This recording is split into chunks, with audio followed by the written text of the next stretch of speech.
Okay, so boom. You finally realize the power of emails and owning your own data. So you create a newsletter and get a landing page fired up. You send out your first email and bloop, it's in the promotions folder. Unless you're an e-commerce company, I'm sorry to tell you, but the promotion folder is not going to help you. This is why you should get ConvertKit. ConvertKit specializes in keeping your email in the primary folder so you can increase your open rates and communicate with your audience.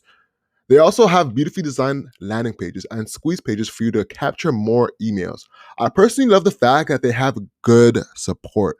Support from you is everything. If I have a problem, I need to know I can get someone on the line or have a video that answers all of my questions. Hustlers don't give up. They say, yo, let me figure this out. I figured it out with ConvertKit. Now let's start the show.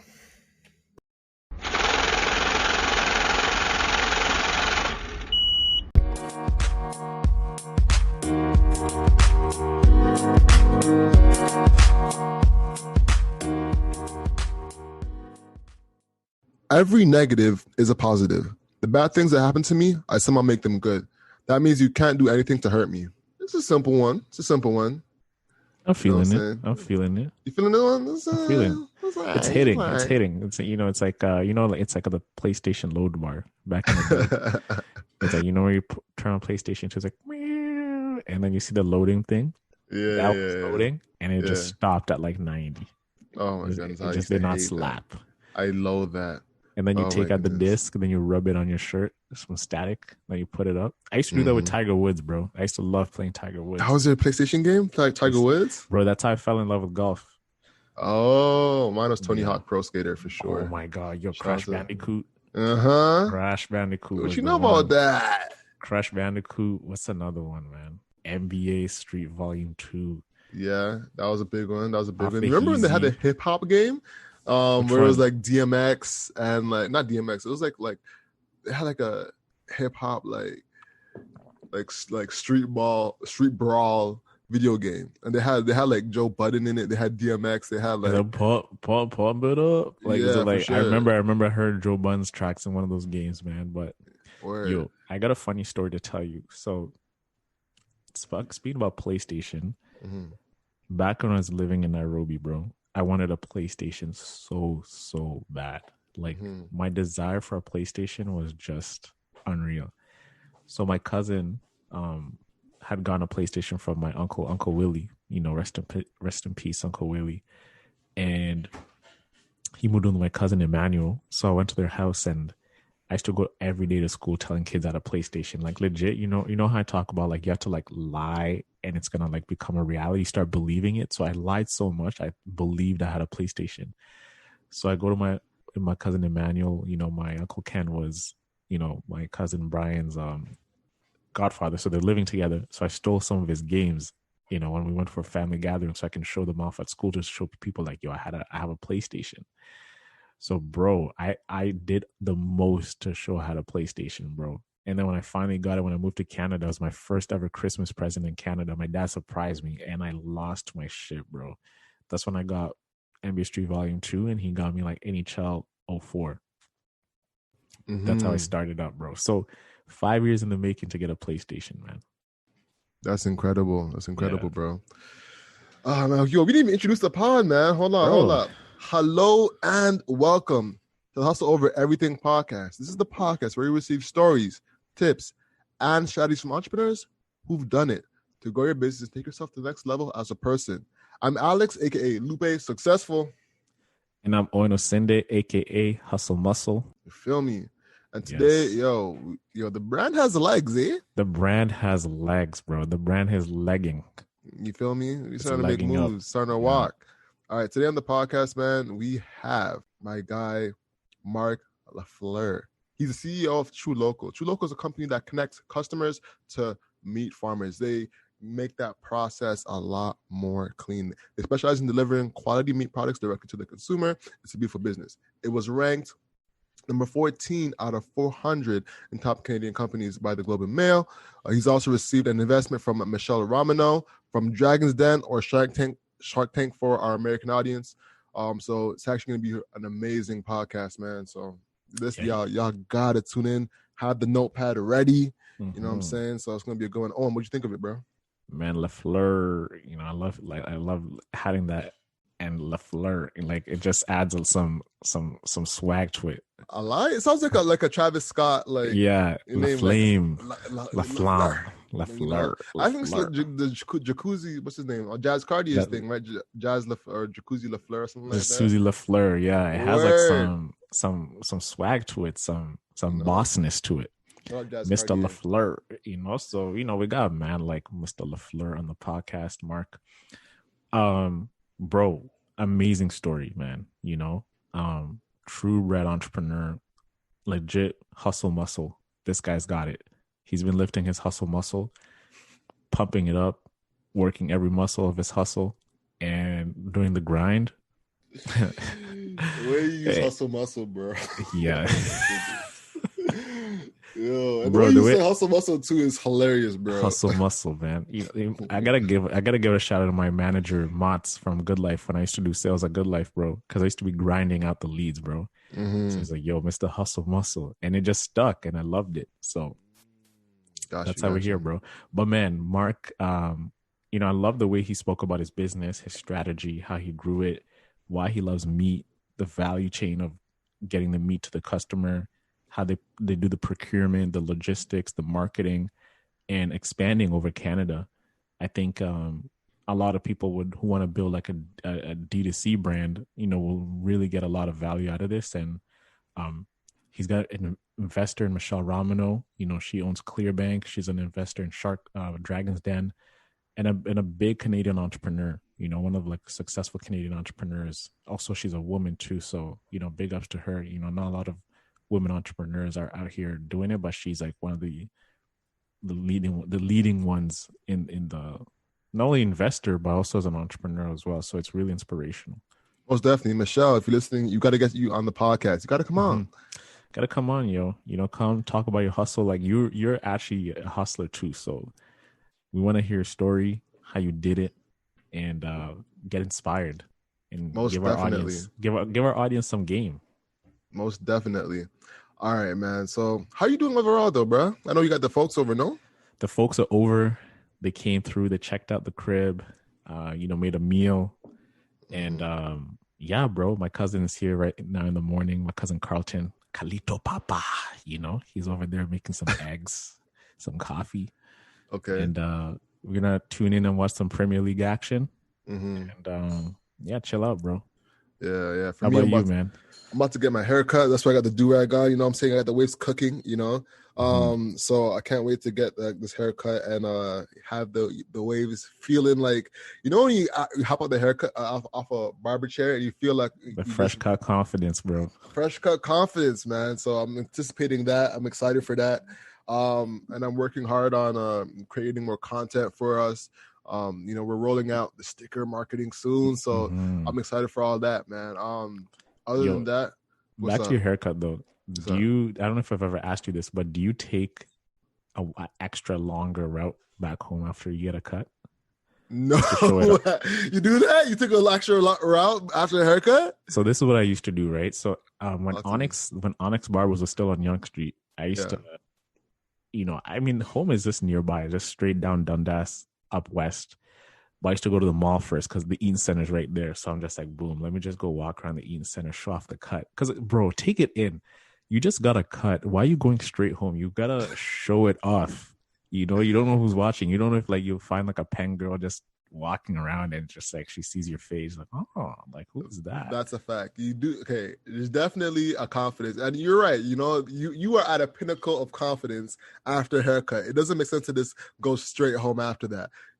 Because bro, like it's at the peak of its freshness right there. Yeah, so why and then the next 2 days it's gonna grow back in, and then it's just like but once it's fresh, like you gotta enjoy that moment. You gotta savor it.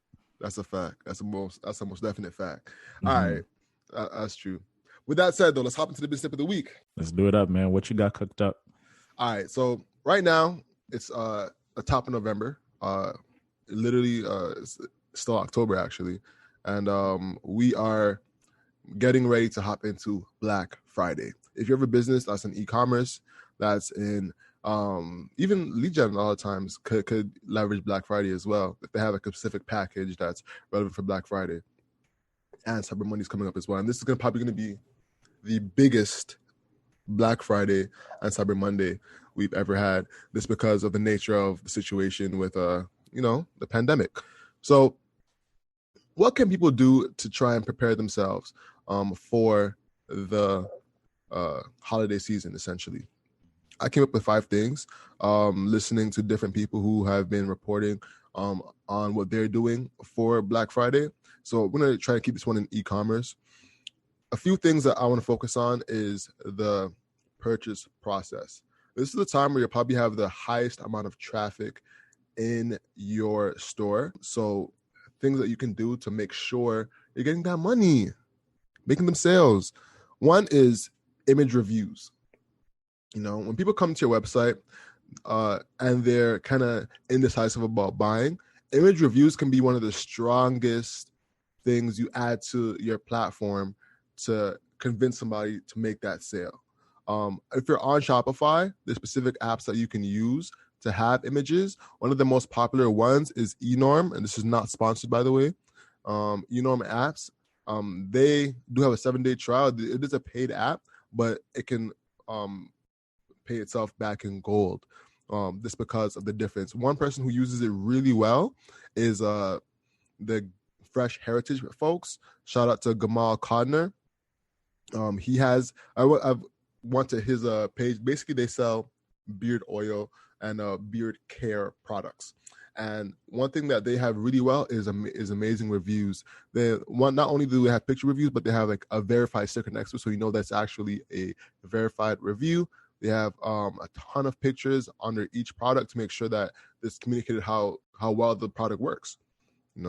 So that's one thing that you can do and quickly add to your product page to get that sale. Next is multiple options for payments.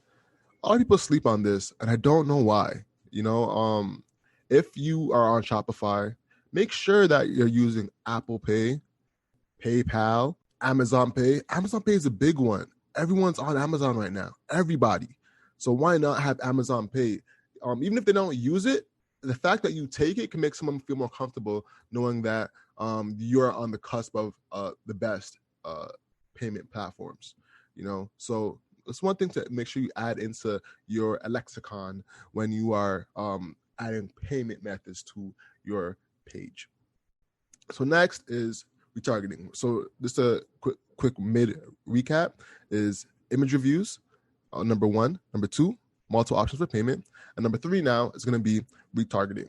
Retargeting is going to be a method of getting people back to the page to close that sale. 2 options that I would suggest for retargeting. 1, using an email list of people who've already bought. And the second is targeting people who have hit the add to cart page, trying to get them through to that purchase. And the third option is people who've already bought. Sometimes they might not have the right email connected to their Facebook, so it might not be the easiest method to get in touch with them. But if you retarget people who've hit the purchase page, the thank you page, then you know that they've already bought, and you can retarget them to buy more. The easiest person to sell to is someone who's already bought and is a happy customer. So why not sell more to them?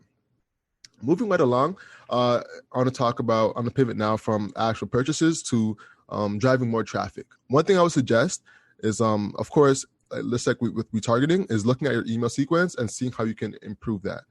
Having both more images and emails with less images, because what you need to focus on is that a lot of times when you have images in your emails, it'll shift it to the promotions folder, right? And then you're 100% in the promotions folder, and then whenever someone's coming to you, it's more of, all right, I'm in the buying process. But leading up to Black Friday and Cyber Monday, you want to be delivering value. You want to be talking to them. You want to be engaging with them.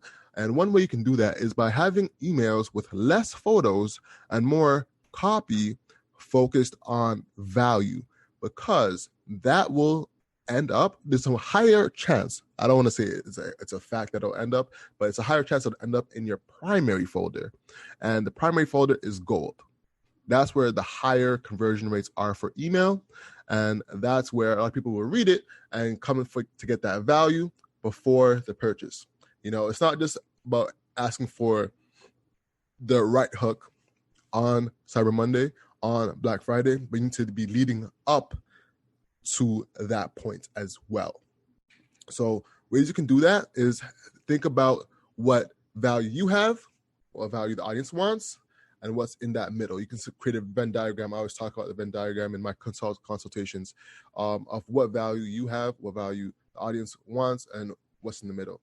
So that kind of wraps up for email sequence. And do the same thing on social media. Have a rollout leading up to Cyber Monday where you're talking about your products and giving a lot more value with the anticipation of Cyber Monday and Black Friday.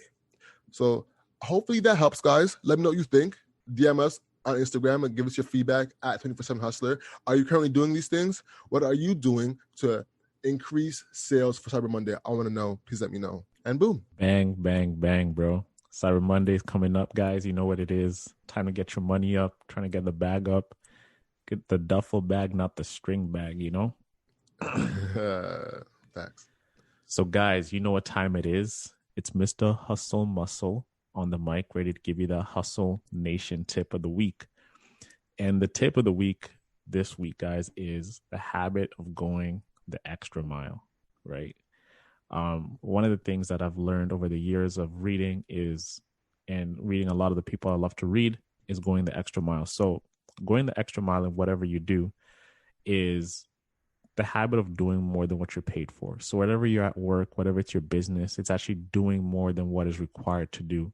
It's okay to do the bare minimum. That's going to get you by. But to win your customers over, to win your colleagues, your partners, and everything over is the habit of going the extra mile, right? So this habit is going to bring you favorable attention to those people who can provide you with opportunities for self-advancement. So in all human relations, it also enables you to command more than average compensation for personal services. It also leads to mental growth. When you do more than what you're paid for in many forms, you actually therefore add more earning capacity for yourself. So when you do the extra stuff, when you make yourself extra skilled than the people who are just skilled, you do have the ability to demand more out of yourself. It also develops the important quality of personal initiative. Allows you to build self-reliance and courage. It also allows you to build the confidence of others in one's integrity. It also adds the mastery of the destructive habit of procrastination. Procrastination kills, but when you go the extra mile, you kill this habit completely. You're a man or woman of action. It also allows you to develop the habit of the definite purpose. So this destroys the habit of aimlessness. Aimlessness is a vice. Drifting is a vice. When you're a person of definite purpose and you're going the extra mile, you don't have time to drift. And drifting is one of the causes of failure. So if you do perform more service than what you're paid for and going the extra mile, you're going to be receiving a lot of blessings in your way. And this goes back to last week when I was talking about the universe and compound interest. The universe works in the compounding effect. So what you do tomorrow is going to come back. What you do today is going to come back multiplied. So even if you're at your current job right now, or if you are an entrepreneur and you're grinding it out, you're doing more than what's asked from you. You're doing more than what is asked for anything. People are noticing. People are noticing. People are taking note of that. People feel when someone does the extra work. And even though you're not getting compensated right then and there, a year or 2 years, just understand that there's a law which is called the law of compensation. And whatever you put in, you're always going to get out. So it might not be at your current position. It might not be at your current business. Whatever you did today, it's going to be rendered back to you 10 times over later on. So you just got to stick to the process. You got to stick to whatever you're doing, because you will get what is due for you, because you did go the extra mile and you render that service in a faithful, harmonious way. And we're all energy, and the energy is going to be given back to you. So that is a tip of the week, guys. Do more that's required out of you. Do render more service that's paid. And just remember that this is what is going to allow you to get ahead, is doing more than what's paid for. So that is the Hustle Nation tip of the week, guys. Just remember, you only get one shot at this, so you might as well go hard, and you might as well do it better than whoever's doing it. And that is the Hustle Nation tip of the week. And now we're going to go into our housekeeping items and then into our podcast with Marc Lafleur. All right, guys, have a great week. Keep grinding, keep shining, and we're going to see each other at the top.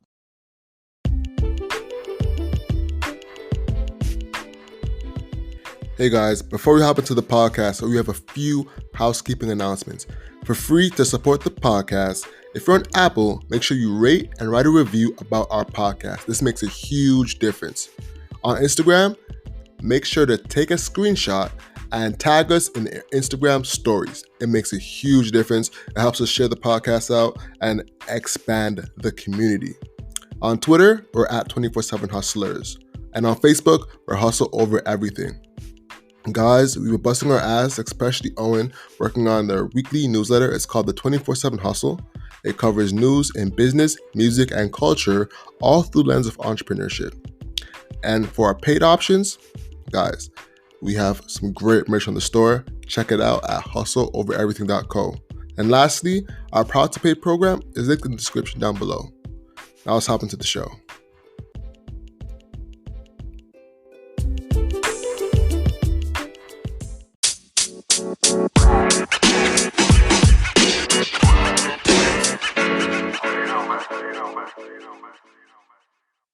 Awesome. Marc, welcome to the show, man. How are you?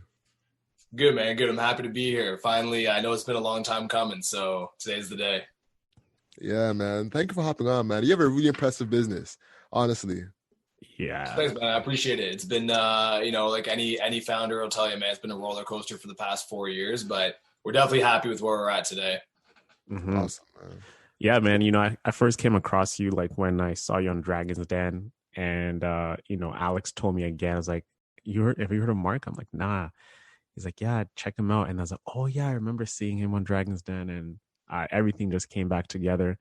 And just learning more about you, reading your story, learning how you started the business, it's really admirable.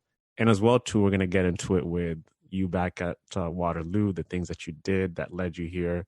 We're really going to unpack all of that. And yeah, we're excited to do this. Awesome, man. Strap in.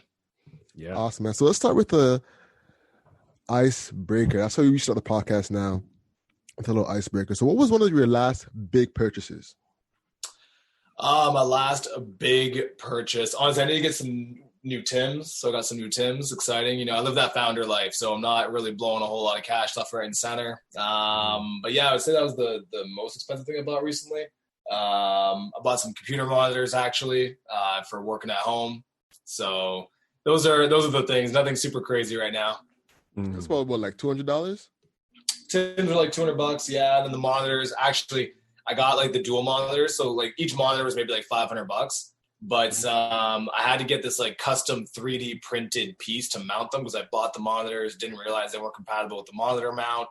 Turns out these monitors aren't compatible with any monitor mounts, which is ridiculous because they literally make mounts that are universal. But Samsung decided to be super difficult, so I had to go get this thing 3D printed, which cost me like another $200. So wow, I had to throw that in the mix. You get the curved joint? I think that's like no, it's not. That's curved, the new trend. They're not curved, but they're these massive, like 30-something inch that'll go side by side. They're called the Samsung Space Monitors. So I'm pretty excited about getting those set up. Awesome, man. And last one, man. Oh, actually, let's go around. Owen, what was one of your biggest purchases? My biggest purchase I've made was I bought a couch. Actually, I just moved into a new place, so I went on StructTube. They had this amazing couch. It looks really posh, but it's like $4.99.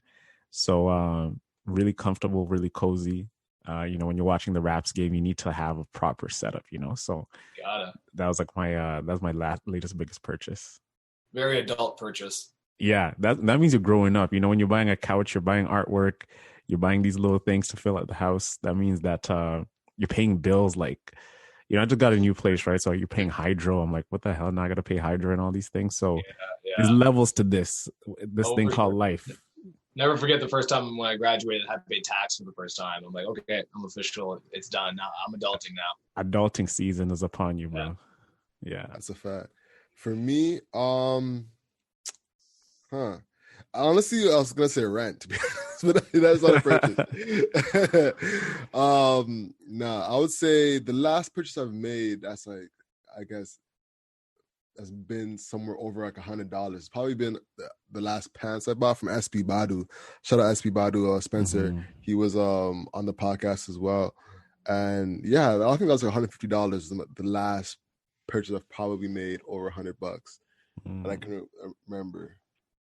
Yeah, other than that, though, everything's been like under 100, being consistent. Corona's keeping you inside, bro. There's no need to spend right now. Exactly, man. Exactly. Mm-hmm. Yeah, man. So with that being said, let's hop into your come up, man. I know you started that in Montreal. Correct me if I'm wrong. No, so I grew up in Cornwall, so probably like half an hour, 40 minutes outside Ottawa, and like an hour outside of Montreal, but still on the Ontario side. Got you. And what were you doing before you were an entrepreneur? I mean, with Trulocal, did you have other gigs going on? Well, yeah, like before, yeah, for sure. So before Trulocal, like Trulocal was my third startup. So I've been doing this thing, I guess, since 2012, just kind of, dabbing my toe into the whole founder entrepreneur world. And that was while I was in university. So from Cornwall, graduated high school, went to the University of Waterloo. And then it wasn't until about second year that I realized that like I didn't really feel like working for anybody else, and I wanted to kind of build my own, kind of forge my own way. And I've always thought I was a pretty bad employee, so I've got a lot of ideas, and I think my ideas are good. And I'll take the, I want to take the wins that come with it, but I also took the responsibility of the failures that come with it. So I really just needed, latitude to do what I wanted to do. And I find it's very hard to find jobs that'll give you that. I think once you get to a certain point, it's a little bit easier. But, being in university, no experience, it just kind of made more sense to start building my own businesses, really. So, we did a couple startups prior to Trulocal. And then when Trulocal hit, it's been, taking up 110% of our time ever since. And what were these startups you were doing before Trulocal? And what experiences did you get from these startups that led you to starting Trulocal? Yeah, tons. So the whole idea, I guess, where it started was when I was in university, I really didn't know what I wanted to do. I was in the health program, but really I just wanted to, enjoy university, go to parties and have fun on the weekends. So I didn't even really realize like what $1 million was. Like if you told me, oh, that's worth $1 million, I couldn't really wrap my head around it, because like if I could get $15-20 for the weekend, that's all I really cared about. So it wasn't until I heard, this was in second year, that Snapchat got offered $3 billion by Facebook. And they turned it down. And it really resonated with me because at the time I barely even heard the word billion. And you can talk about inflation and all this type of stuff, but money isn't what it used to be. And now you hear billion thrown around left, right, and center, right? Like companies are becoming unicorns all the time. But back then it wasn't that normal to hear the word billion thrown around. And it just kind of hit me like a rock, where it's like, wow, these are a lot more than just little toys, and that's what I thought it was. I thought that's what an app was. I didn't have an understanding of business. I'd never taken a business class, didn't read any business books. I thought all that existed were, trades jobs or, professional services, like you're an accountant or you're an engineer or you're a lawyer, those were really jobs that I knew about. I didn't know you could build your own companies, especially with an app, because like I said, I thought these things were just toys. So when I heard that Snapchat got offered $3 billion, it kind of, my ears perked up, and I was like, okay, this is probably what I should be focusing some of my time on. And I started understanding that, to build these apps, there's a ridiculous amount of technology that goes into them. And then you've got the whole, how do you acquire customers, and how do you acquire users, and how do you get traction, and how do you stay above the competition, and how do you raise money to do all that stuff, and start to understand that there's a whole business behind apps, and really apps, and just anything in any business in general. So from there, it was like, this is what I want to be spending most of my time on. So I'm like, I'll get my degree because, I always said it's always going to be able to get a foot in the door, but I'm going to start working on these side hustles and see if we can make something out of it. So of course, me and my 4 roommates were figured, why don't we take our OSAP? And for any listeners who don't know what OSAP is pretty much just Ontario student loan money. And we're like, look, let's all throw our money together and we'll build an app, and we'll be millionaires by the summer. It'll be easy. Because once again, like, how hard could it be to build a little app that sends messages to one another? So we figured, why don't we just do something that we know works? We'll take some ideas from Snapchat and we'll do messaging instead. So this is in 2012. So Snapchat hadn't done messaging yet. So it wasn't a complete ripoff. It was pretty much like a 90% ripoff. So we did the whole idea where, you send someone a message, and if they open that message, they can't open it again. It gets deleted. We also had things early on, the deadline features. So having it so that if you set your timer for 4 hours and they haven't checked the message in 4 hours, and they never got it in the first place. I think the whole idea there was that, we marketed it like it was some great innovation, and it was like, this is so useful for business and event planning and all that.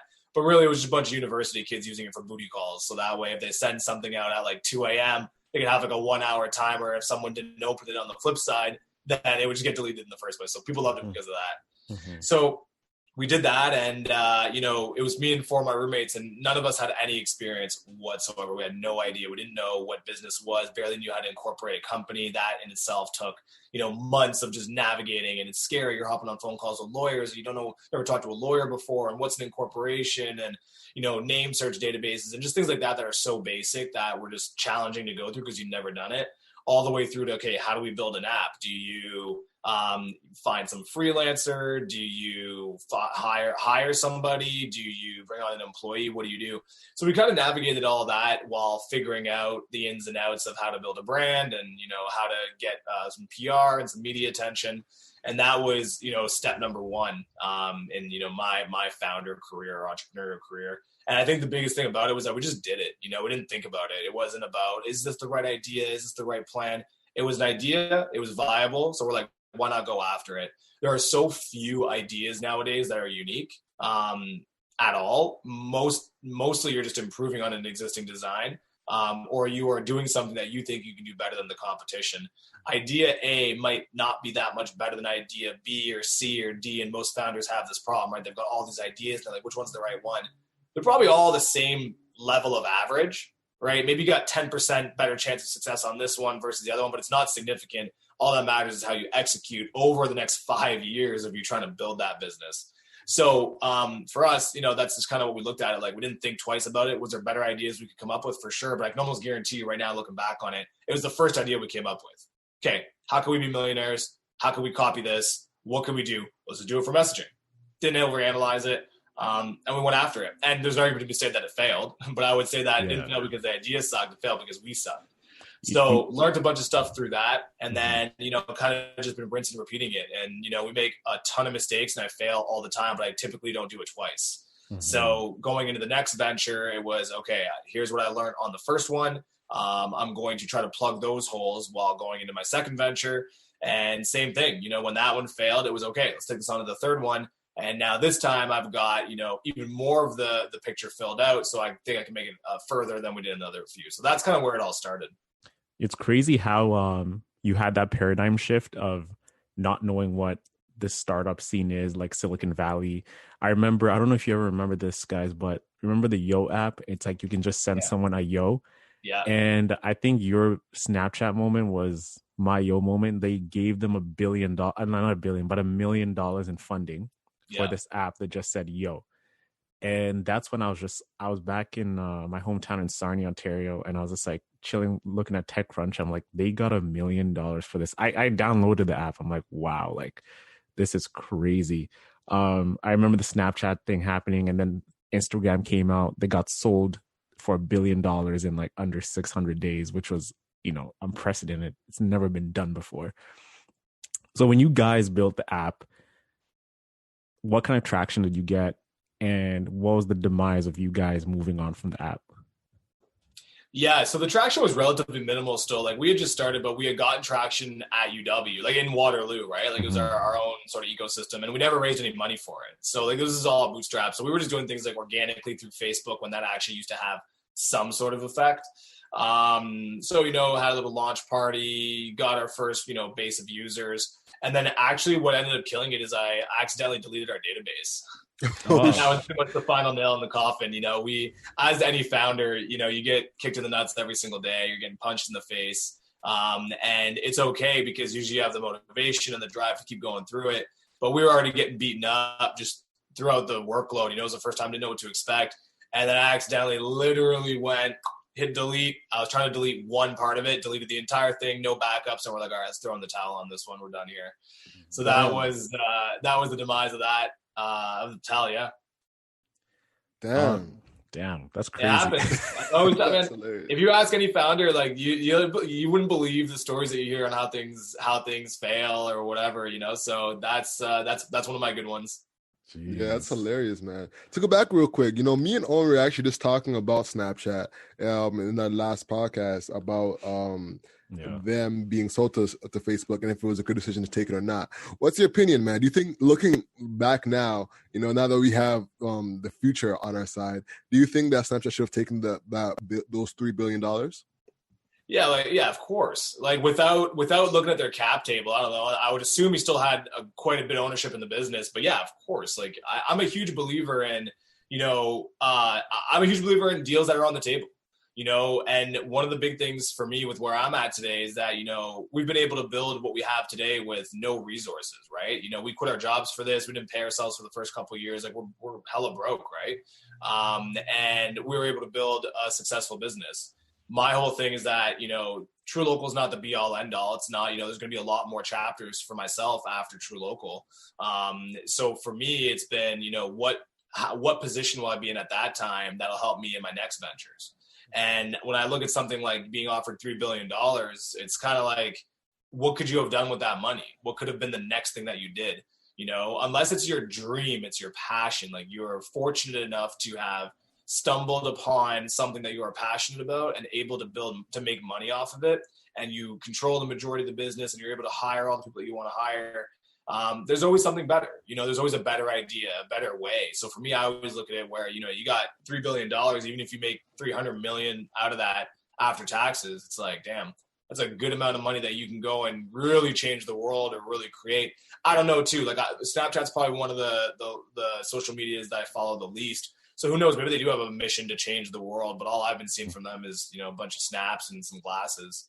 So it hasn't seemed like they're really doing anything that's bettering the world. At least Facebook tries to connect everyone together and all that. But for me, I would have taken that deal in a heartbeat. But once again, I've always said, I'm not Evan. I'm not the CEO. I would say that he's going to know better than I would at the time. So, going back to, Trulocal, you first got your start in the meat business, doing door-to-door sales, back in Waterloo. How did you get into sales? How was that process like, and how was it like selling meat door to door? I mean, I can imagine that's one of the most difficult things to sell door to door.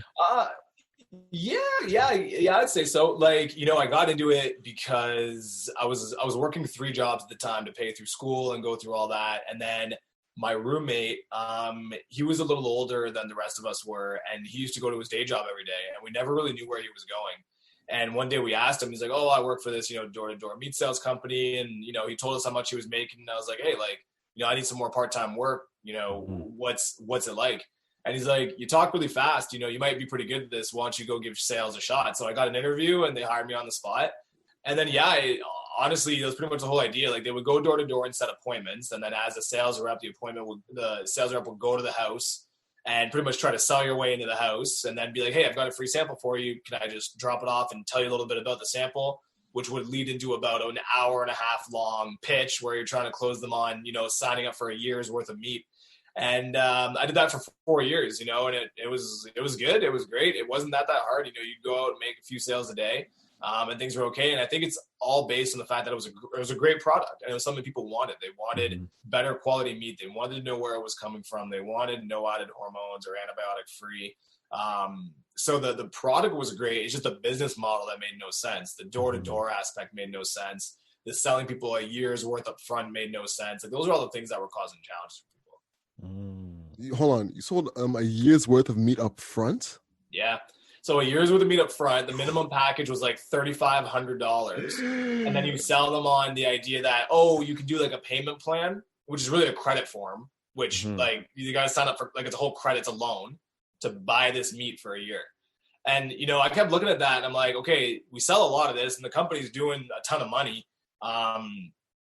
people love this product. But for me, I was like, we don't have to trick people into buying a year's worth. If the product is good, they'll do it. So that's kind of where Trulocal came about, where we're like, let's do all this online. There's no, sketchy door-to-door people coming and saying, hey, can I come to your house with a pound of ground beef? You can order online, order a small amount if you want. We sell a month's worth at a time. And if you don't like it, you don't like it. But my thing was that, we're going to provide people with a product that they love so much and an experience that's so great and so different than what's out there, that we don't need to get them locked up for a year. They're just going to keep on ordering because it's a good product. And the day that it stops being a good product is the day that they can go somewhere else. Mm-hmm. So that was kind of one of the big revelations that we saw with Trulocal. So how did you shift from doing that door-to-door business to launching Trulocal? Like, what are the insights that you saw that this model, okay, first, how did you transition to Trulocal, and what is Trulocal? What is the business model, and what do you guys do? For the audience to hear from you. Yeah, for sure. So we started 4 years ago. And when we started the business, the whole idea was that we wanted to give people easy access to value-added meat products. So when we talk about value-added meat products, we're talking about things like 100% grass-fed, grass-finished, or things like RWA, which is raised without antibiotics. Organic products. We wanted to give people access to local. That's the overarching umbrella, is that we wanted all these products to be sourced from the province as well. Mm-hmm. So instead of looking at national supply chains, where national supply chains are bringing in products from all over the place, and you go to all these different, technically, I guess an old world distribution center, which is a grocery store. People are coming there and they're distributing the products to them. We figured we wanted to do it online and make it so that we'd had one hub within a province. All the products would go there, and then we'll dish it out to anybody within the province. So if you got someone in Sudbury who wants to get something from a farm in Windsor, it's not doable before we came around. So our thing now is we wanted to make that really, really simple. So pretty much the idea of it is you would go online. We've got over 130 different products now in Ontario alone. And you can mix and match your box with whatever products you want. So everything from 100% grass-fed beef to RWA chicken to, pork to the only stuff we have that's not from Ontario is our seafood, for obvious reasons. We have wild caught. So we have wild caught salmon. We've got Ontario perch and pickerel. You can put all of that in one box and have it sent out to you, as opposed to maybe getting half of your stuff bought from the grocery store, then the other half from the farmer. So that was kind of where it all came about. We've grown the business across Canada that way, and the whole idea is that any province you're in, so we operate in Ontario, Alberta, BC. If you're in Ontario, you're going to get Ontario products. If you're in BC, you're going to get BC products, and you're going to see different products based on what postal code you put in. So that's kind of how all of it started. And then from there, over the past 2 years, what we ended up seeing happen was the fact that 4 years ago, what we were doing was new to the space. Like, it wasn't innovative. Like, we didn't invent e-com. We didn't invent food delivery. Meal kits started making tons and tons and tons of dollars and making hundreds of millions in investment a couple years before we started. But what we were doing was new to our space, which was online meat or just meat in general. So we wanted to be the best company in the world at connecting you to the source. And what we meant by that was that we wanted to eliminate as many middlemen as possible, because everyone seems to think there's one middleman, this big boogeyman of a middleman. That's not the case. One middleman is probably not a bad thing. You got to be able to get a product from the farm who grows it to your house. That's fine. But when you've got 3 middlemen or 4 middlemen, that's when you start running into problems. So we wanted to shorten that chain as much as possible. And 2 years ago, we started realizing, as the business was growing, that there's a lot of challenges for local producers, local suppliers, local butchers. Whether they be selling to grocery stores and have to maintain these ridiculous minimums, or whether they're dealing with restaurants and they have to they have ridiculous terms and they only want one specific cut of meat. The restaurant might want just strip loins or just ribeyes. Well, what do you do with the rest of the animal? So we started realizing that enabling these farmers and producers to sell their own products is the best thing that we can do. And that's where things started shifting for us. And we started realizing that, look, if we're trying to take on the national supply chains, which, kind of described it a little bit earlier, and we want to make it as easy as possible to shop with all these local producers and local farmers, and we want to give them the platform to sell their products, really what Trulocal is all about is developing Canada's regional supply chains. We want to make it so that you have equally as much option to shop with producers that are an hour away from you or 2 hours away from you, which most people look at as a barrier. Like, they're not going to drive an hour out to the farm unless they really love that farm just to get beef. right? We want to make it so it's easy to shop with those individuals. So that's, where we're focusing on now, is giving them the e-com solutions so that they can sell their products directly to consumers. And that's kind of where we're at now. And it's been this transition over the past 4 years. Essentially, you're building a marketplace for meat products and et cetera, right? Yeah, except for we want to also handle all of the logistics as well. So it's not just the marketplace where you can kind of browse products and then, third party deliver. There's a lot of different things. Like, we actually want to own it from end to end. So we want to give people from the tech standpoint, yes, we want to give them a marketplace, but we also want to make sure that we've got a system in place that can deliver those products sustainably. So being able to return packaging, things like that are big things that we want to see make a difference. We want to be able to differentiate by offering those types of things as well. That's a good point you brought up about the systems, because you guys have like a local, regional distribution centers, right? Or is that how it kind of works? So then how do you kind of replicate that system outside of that specific geo? Like, when it comes from Ontario to Alberta, how do you kind of maneuver through that? Is it the same exact system, or do you kind of have to reinvent the wheel when you go to a different province? The main thing to reinvent when you're going to different provinces is the market, the consumers in the market, and then with the suppliers that you're dealing with. But with us, yeah, so we're, if you're ordering in Ontario, you're getting Ontario products. If you're ordering in Alberta, you're getting Alberta products. Like, we're not shipping, BC products to Alberta and Alberta products to Quebec or anything like that. The whole idea is that you're getting it from that province. The only asterisk on that is that that's our main Trulocal model. So the main Trulocal model is shop for products in your province, get it delivered within your province. You're getting it from local producers in your province. But we had a lot, and we're operating locally in Alberta, Ontario, and BC. We got a ton of people, out east and, Manitoba and provinces like that were like, well, look, can we still get the value add? Can we get the, the grass fed and the organic? And we're like, yeah, but it's going to come out of Ontario. So we still service those people, but it's not part of our Trulocal model. Right. So they can get the products that they want, but it's not part of the Trulocal model. So for us, we want to expand and have a distribution center in every province that allows us to service those individuals in that province with products that are sourced from their province. Got it. What is like your criteria for farmers to join in on your network? Like, what do you look for in a farmer as a supplier for them to work with you? What's a selection process like? Honestly, it starts with just a great story, great products. Like, it's got to be great people, right? So I think that's the biggest thing that people are starting to realize a little bit more now. If I told you 4 years ago that you could shop with this organic no-name product, or if you could shop from no certifications, but, Jenny the farmer down the road, and here's her entire story, and here's how she raises her animals, and all of this stuff literally falls into the same criteria of organic, but she just can't afford to get the organic certification. What are you going to choose? 4 years ago, people would probably choose the organic certification. But as more and more consumers nowadays, and that's where we used to fall into as well. Hey, if you weren't certified, we couldn't offer you on the platform. However, as consumers' habits are changing when it comes to food, it's all boiling down to transparency. It's all boiling down to the story. And I want to know how it's raised. I want to know the people that are behind it. So for us, really, it used to be the product first, then the people, but now it's actually the people and then the product. Because what we've realized is that there are a lot of amazing products and a lot of amazing people that fit with what we're doing, which is, more small scale, more sustainable, more traceable, and people that don't have a problem being showcased in the limelight. We've always said it's funny the amount of people that want to work with us, and we say, hey, cool, can we come down, check out the farm? You guys willing to sign some contracts saying that this is everything you say it is? And they're like, well, we'd rather not do that. Pretty big red flag for us, right? So for us, we do always start, and everybody reaches out to us, and we'll start checking out, online. Some of them don't have websites. Get an idea of what kind of products do you have. So we start with the people, and then it's like, look, are you offering 100% grass fed? Are you offering pasture raised? Is it RWA? What are the things that make your product better than somebody else's? And what are the things that make your operation unique?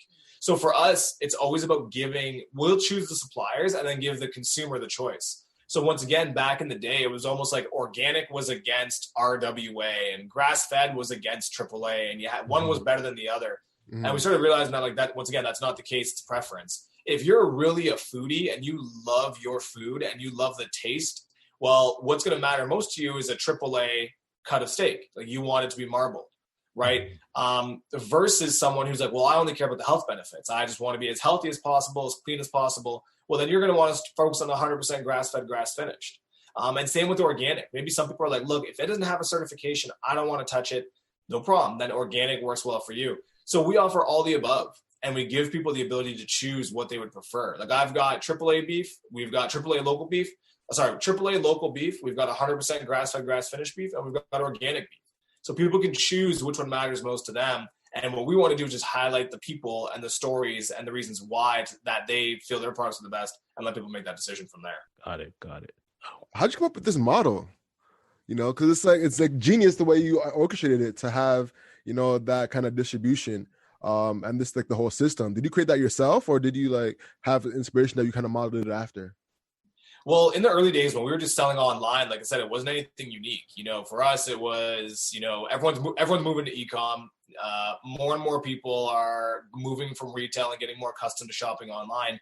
And it was still such a small percent, like 5% or something like that. It's probably less than 5% people that were still shopping online.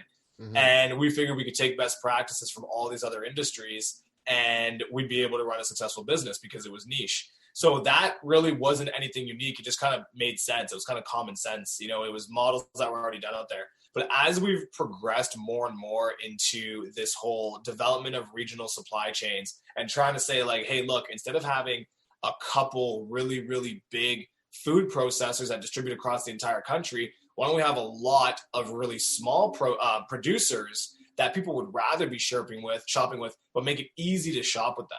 And that's where getting a better understanding of the market, being in the business, learning how to deal with last mile delivery, learning how to vet different suppliers, learning to figure out what consumers were looking for. That's where more of it became more fine tuned. And now it's not so much of a, hey, let's see what works. It's more like, okay, we know what we need to do to be successful here. That and it leads itself, right? I've always said that if you've got a vision or if you got a goal, if you're going after something and you can see it very clearly, it leads itself. So when I say, hey, we want to be the best company in the world at connecting you to the source, and we want to do that by developing regional supply chains in Canada, to me, everything that comes underneath that is common sense and it falls into place. We've got to really understand these 4, 5, 6 different aspects of the business, and we've got to do that at an elite level. And if we do that, then we'll be able to hit our goal of regional supply chains, which will give us our goal of being, the best company in the world at connecting you to the source.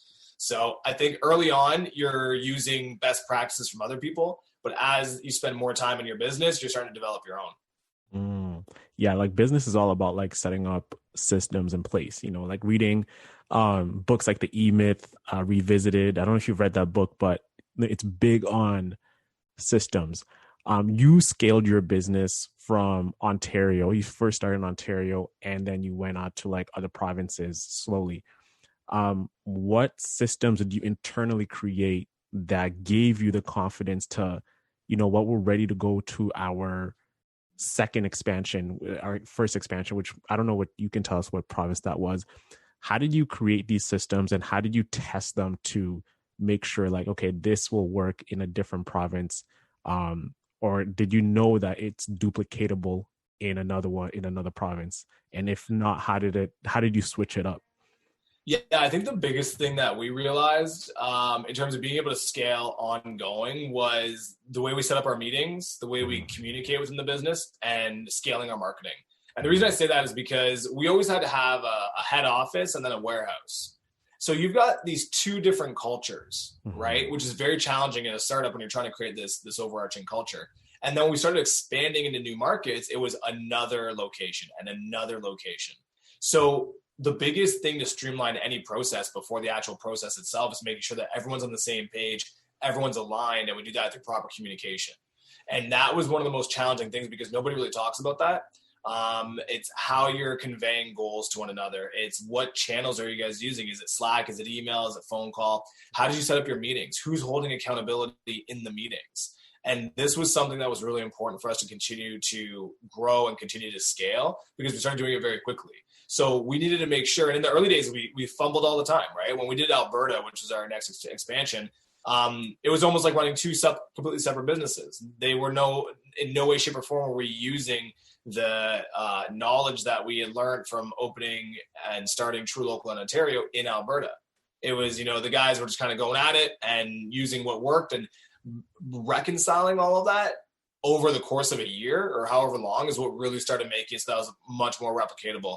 And then, of course, that's just on the operation standpoint, but then marketing is everything, right? So from the marketing standpoint, are you able to scale what you did in one market into the next? And I think that was a big part of it. You know, we really got our marketing dialed in on a regular basis. So that made it a lot easier to launch in these different markets and get success relatively quickly. Let's dive in deeper there. How did you shift like the marketing efforts in the different marketplaces or in the different geos? It really wasn't that much the benefit of digital marketing nowadays, right? So you just start opening up new markets on whatever strategies you're doing. If you're working with influencers, reach out to influencers in that market. If you're doing paid advertising, you know, flip one button and add a new market into those advertising means.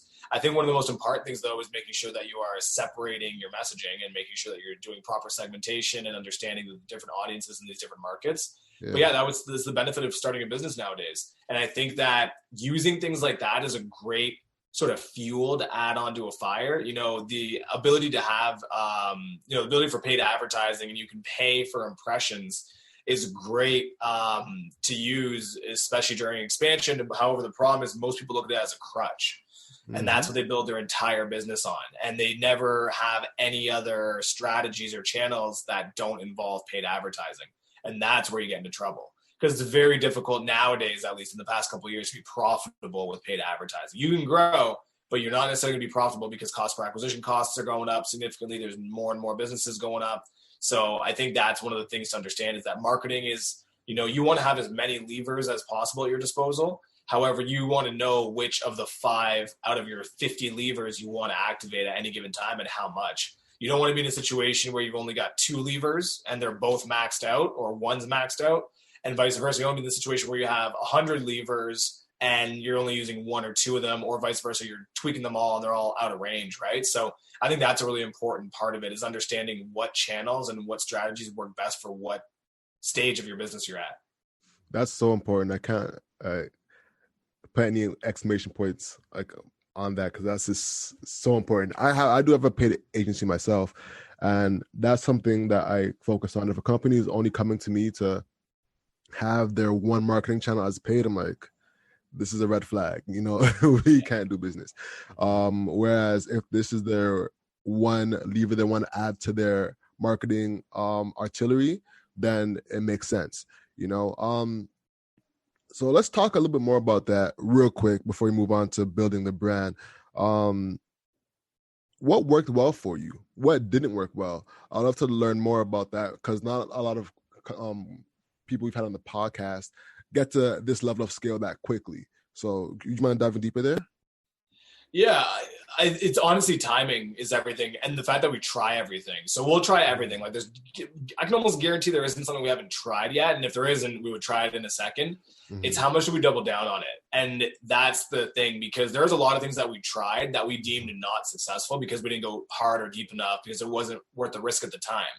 So that's what I'm saying. So when I say we've tried everything, I'm not saying we've done everything well. And I'm not saying that it's to say that because we tried it and it didn't work, that it's not successful. It's that at that time, we didn't either give it enough or it just wasn't showing any value for us. So the word I'm saying that is that timing is everything, because the more things you can try, the more things you can do, the bigger your tool belt is whenever you do find an opportunity to use that specific channel, right? So when you look at it for us, we rode the wave of your paid advertising when it was relevant, 2017, 2018. These were great for Facebook, great for Instagram, great for Google search, paid search, SEO, things like that. These are great times. Fast forward, into 2019, and influencers were the biggest thing. Working with big influencers was a great opportunity, just like working with micro influencers was a great opportunity. But that one was a little bit more short-lived, I think. And I think that now a lot of people are very tired of, the micro influencers, and everyone's an influencer if you have 2,000 followers. And, you get into a situation now where it's always been something where the majority of your influencers are just doing brand awareness, and maybe 20% of your influencers are doing, a bulk of the volume. So we have some really good relationships with some really amazing influencers that we work with on an ongoing basis. But once again, it was all about timing, because I think if we had done it earlier, we might have been a little bit too soon. And if we did it a little bit later, I would say we're on the tail end of when influencers were still really successful. And once again, that's for us. There are people nowadays that will double down on that and can scale a business to $30 million in 2 years using influencers. Once again, just different strokes, right? So for us, that's what we found. And we do that ongoing. For us, it's, okay, what's the most relevant right now? What do people need the most right now? And what are people listening to right now? Are people really burnt out on paid advertising? Are people really burnt out on influencers? Well, what's the next thing we can look at? But the biggest thing that mattered to us, on top of the timing and choosing what strategies and what channels to use at what particular milestones of the business, was the fact that we've built a community since day one. And our customers are the reason that we're at where we're at today, because we got so fortunate early on that we had customers that really are, they live and breathe Trulocal. Like, we have a lot of diehard customers, and it's that old adage where it's like, I'd much rather have 100 customers that love us than 10,000 that like us. And I think that reigned very true with Trulocal. And what that allowed us to do was build our communities. And the Trulocal community is, it's one of the best things that we've got. And I think that that's part of the reason why we've had the success we've had today. So it wasn't like whenever we were doing marketing, we ever had to rely exclusively on any given channel to drive us forward. We were always able to rely on our community and word of mouth and reviews and content and just the social engagement that we get from our customers, and layer on top of that all these different channels for short periods of time while they worked. And then we would take a step back, lean back on the community, and then boom, we'll push forward again with a new strategy that maybe lasts, 6 months to a year. And then we kept doing that. So it's being good at marketing is all about understanding what works right and when. Beautifully said. I couldn't agree more. Great stuff. Yeah. Yeah, honestly, diving deep into what you've been doing and just looking at, your ad library and going through the different campaigns you guys have run, I was really impressed with you guys' marketing. So one thing that also is really relevant to us is the way you've kind of etched out your brand. Could you tell us about your mindset when you were creating it and how you approached it, during your launch phase? Yeah. So I find branding kind of funny because whenever you ask people about branding, a lot of people stutter and can't really articulate what a brand is. Like, they know what it is, but they can't really articulate it. Yeah. And I've always thought it was the simplest thing in the world. And ironically, the answer to what a brand is everything that people struggle with when articulating it. The whole idea of a brand is what people feel when they think about your company. Like, case in point, that's a brand. When you think about Nike, or you think about Adidas, or you think about McDonald's, or you think about anything, you might see a logo and you might see some colors, but really what you do is you get a feeling about that company. The same way that people have trouble describing a brand. They feel what a brand is, but they can't really articulate it. So, for me, branding's always been, when someone says the name Trulocal, how do you feel immediately when you think about that company? Do you feel good? Do you feel happy? Do you feel proud? Do you feel, what is that feeling? So for us, I've always been a huge advocate of that. I think that no matter what your product, you'll always benefit from having a strong brand that gives people a strong sense of feeling, an emotional connection when they think about it. So I knew early on that we needed to build a brand that would have that exact same effect. And starting off, everyone can get a cool logo. You can go on Fiverr, get a logo done, and get some color schemes done. And you can have a great idea and a super cool vision. That stuff's not hard, right? And we did that with Trulocal. We got the look the way we wanted it, and we got the messaging the way we wanted it, and the vision was always been crystal clear. But then the real part of having that successful brand where people think about your business and love it, or they're happy, or they get a sort of a good vibe, is, does your actions in the business and does your execution live up to that brand you've created? Because there are a lot of people who have really cool brands and really cool logos, and their businesses are crap, right? Mm-hmm. They don't respond to customers. They give them a bad experience. Their product quality isn't there. Their web experience isn't there. And that's where you start getting these really, really catastrophic disconnects. So for us early on, like I said, it was about, this needs to be a brand first business. And by brand first, it means that we need to build a community of people who believe in this brand. And to do that, it needed to look good. It needed to feel good. It needed to work good online, especially. It needed to be unique. And then we needed to make sure that every time someone interacted with us, we left that mark of, wow, this brand lived up to what it looked like. It wasn't just show. They talk the talk, but they also walk the walk. So we did that through, being a customer service first business, right? We did that through having some of the best products that we could find and scouting it and making sure that the quality was there.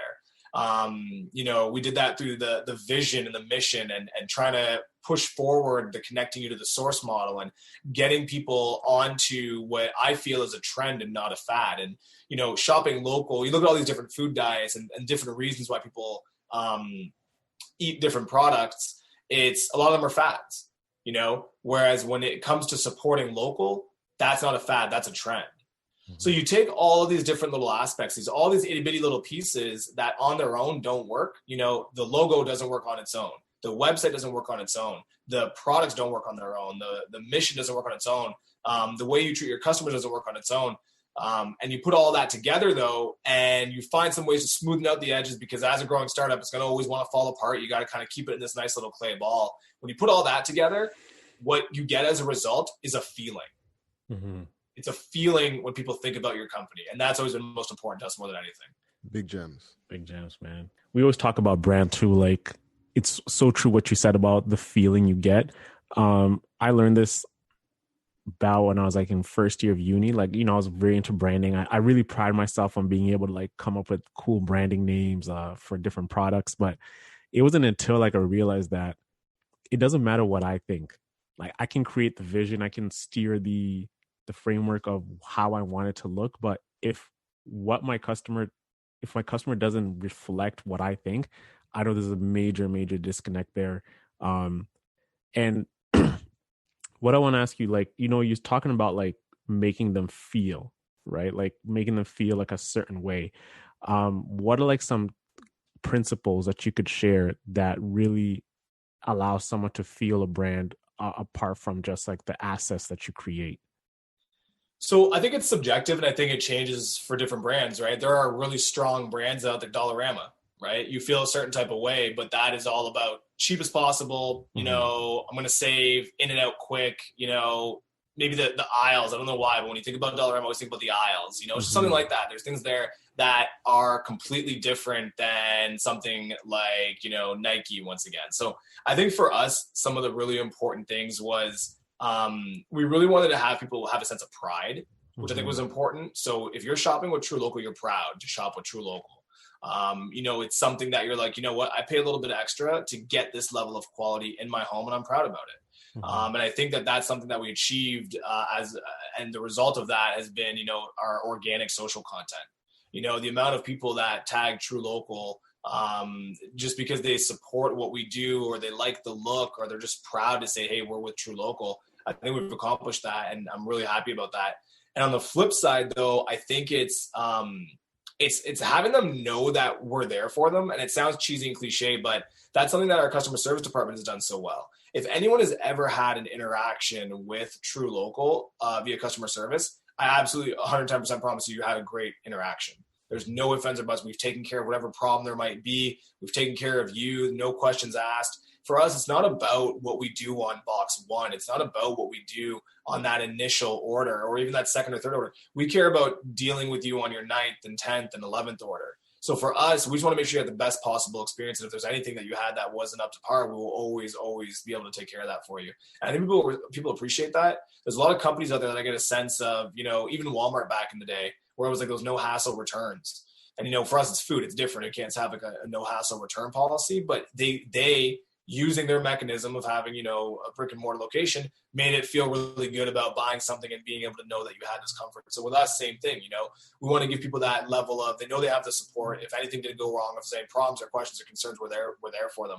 So I think that the combination of creating a brand that gives people a sense of pride, you know, they're proud to shop with this product.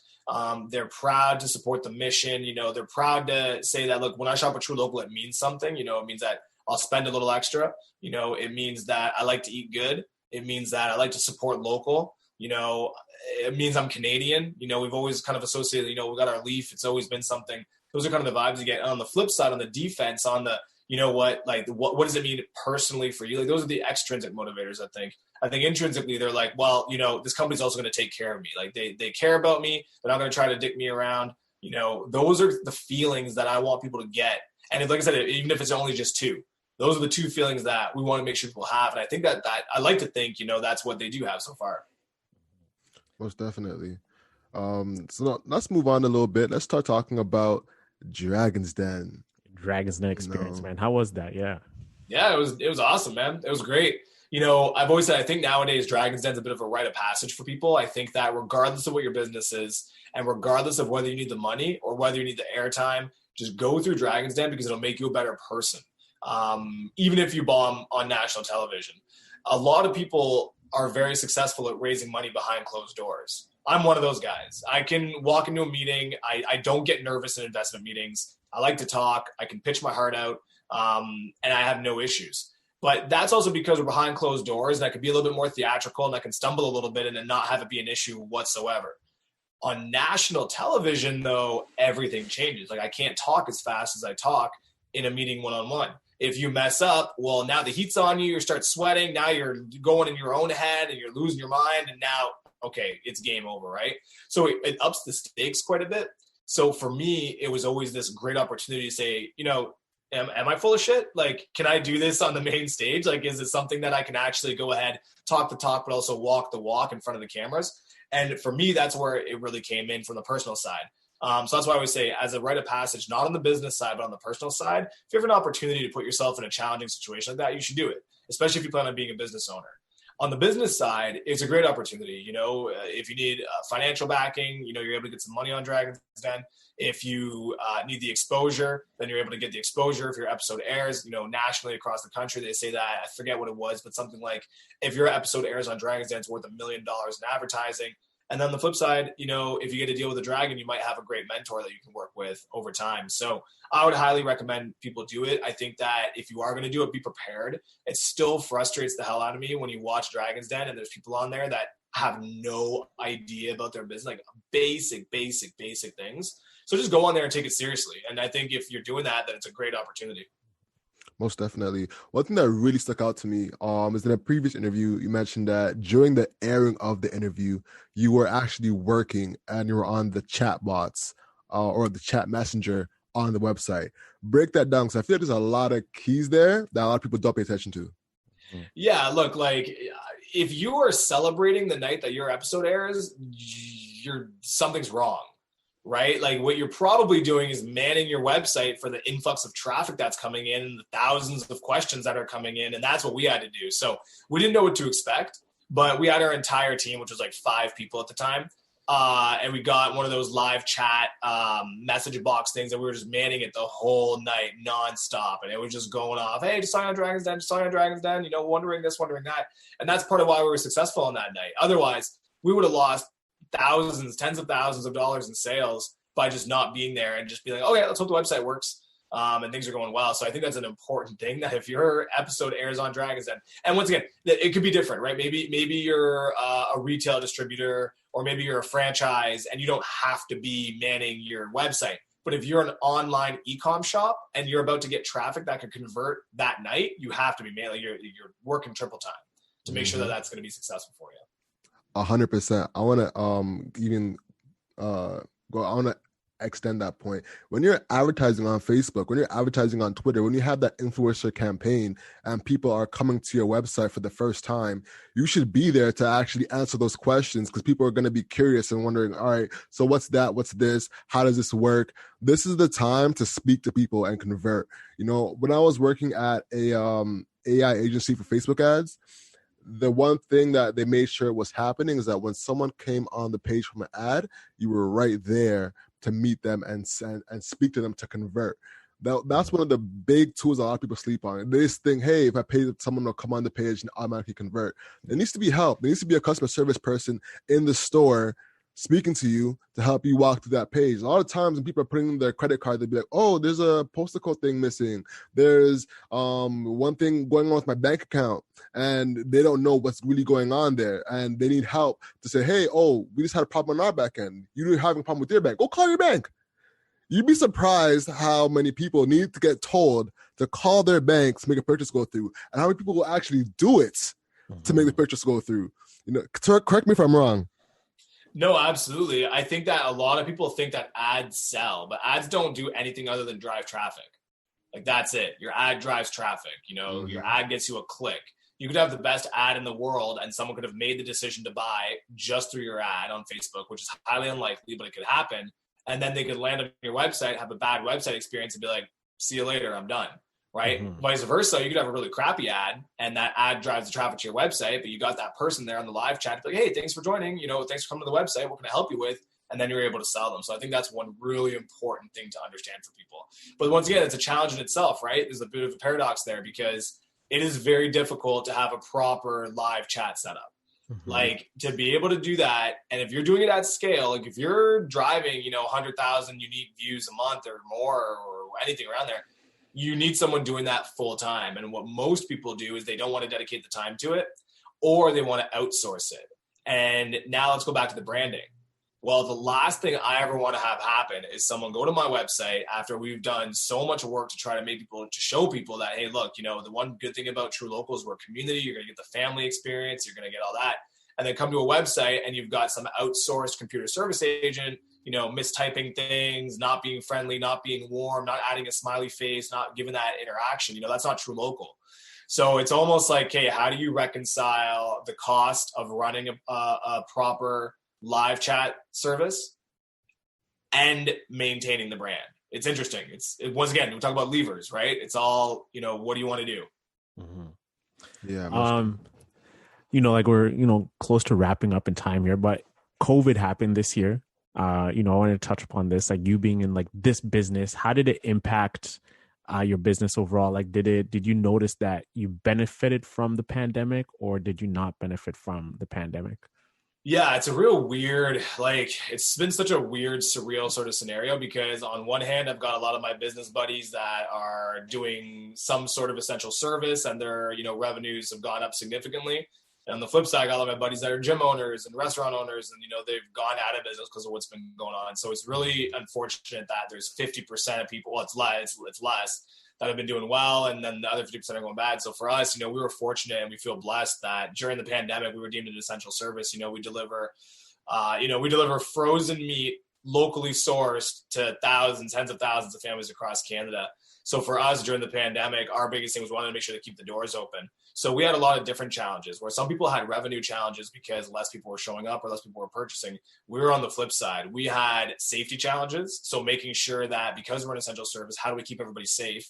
And then on top of that, we had staffing and supply chain challenges. So, okay, we've got tons of people looking for this product now. We've got to service these people and make sure that they get their food to their door because they're expecting it because they can't go to the grocery store or wherever else, or other businesses that just weren't accepting new customers. So for us, it was really just I always say this, but I'm like, we went from being a company, a marketplace that focused on connecting you to the source, to being a warehouse and logistics company. And everyone's focus needed to become that. We got to be as efficient as possible to run a warehouse, to get these boxes out the door, because we're getting, 3, 4, 5 times the amount of the orders in, while being safe, while making sure we've got proper inventory levels for different spikes. So it was a very, very interesting time. And like I said, we do feel 100% blessed that we're on the side of it where we can say that we came out and the business has been able to grow. But it wasn't one of those things where it was like, oh, cool, let's just, take on 5 times the customers and, go to bed at night. It was a lot of different challenges that came with it. So I always got to say a huge shout out to, the team at Trulocal for being able to pull that off, because these guys were coming in day after day, in uncertain times. And I think now people have a better understanding of it. But, for our fulfillment staff and team that, we're packing those boxes, I was like giving the shout out any chance we get a chance. Anytime we get a chance. Most definitely. How big is your team? So we've got about 55 people now across the country. Amazing. Is the shipping externally? I know you mentioned Shipper B in a previous episode as well. Is that still something you do, or are you trying to internalize everything? And when it comes to the end-to-end delivery models? It's a little bit of everything. And I think a lot of people are in that bucket right now. You're using major couriers, you're using same-day couriers, you're trying to deliver some yourself. Last mile is always going to be the biggest challenge when it comes to any, direct-to-consumer business. So I feel like a lot of people are experimenting with a lot of different things right now, and we're in the same boat. So we've got, up to 7 different shipping partners that we'll work with. And for us, it's, who's doing the best at any given time. And once again, similar to marketing, that changes quite a bit. So for us, we're definitely gonna be looking at doing some of our own deliveries as well, but we still have shipping partners. Got you. All right. So I think actually that could be a great little thing to highlight before we work towards wrapping up. What advice can you give to people who are pivoting their business from retail to Shopify, et cetera, and are trying to adjust logistically to the new models that they have to adjust to? What can you say there? Yeah, it's the same thing. Like with any founder, I always tell this, I'm like, you just got to strap in and be ready for some challenging times. Like it's what has to happen. So it's challenging times in terms of not market or anything, but if you now feel the need to your retail and you have to go online, which I would highly recommend. You got to understand that there's a new set of labor that comes with that, a new set of challenges. There's no easy switch that you can flip. And that's what we're trying to actually mend, right? So if you're looking to get into retail, you got to figure out shipping rates. You got to figure out how much that affects your margins. You got to figure out drop off and pick up of these packages. You got to figure out returns. You've got to figure out if I was on packaging. There's a lot of different things you have to take on, and there's no real easy way to do that. You just got to strap in and say, okay, this is the next iteration and evolution of my business. And I think that you have to do that. Like, you have to be going into online, and you have to take the challenges that come with it. And that's where Trulocal comes in. And once again, specifically on the farming and the producer side. So a lot of different things out there. A lot of different things out there for other retailers, and same thing with Amazon, right? What they do is they make it easier by saying, hey, we'll do FBA, fulfilled by Amazon, send us your stuff, we'll take care of the rest, but look at the cost at 30% margin, and then they compete with you. So it's like, do you want to build it yourself, or do you want to sit in the crocodile's mouth and hope they don't snap shut, right?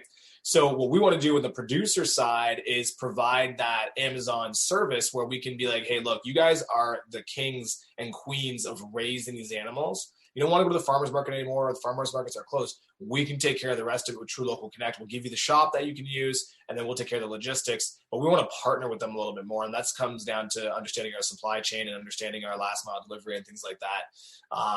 So yeah, I think that in terms of navigating, if you're transitioning from retail into e-com, just got to understand that, you know, it's very doable and it's exciting because your revenues will probably grow. It's just not something you can snap your fingers and get done. It's something you do have to meticulously understand and learn, because otherwise you're going to start getting into margin issues, delivery issues, return issues, things like that.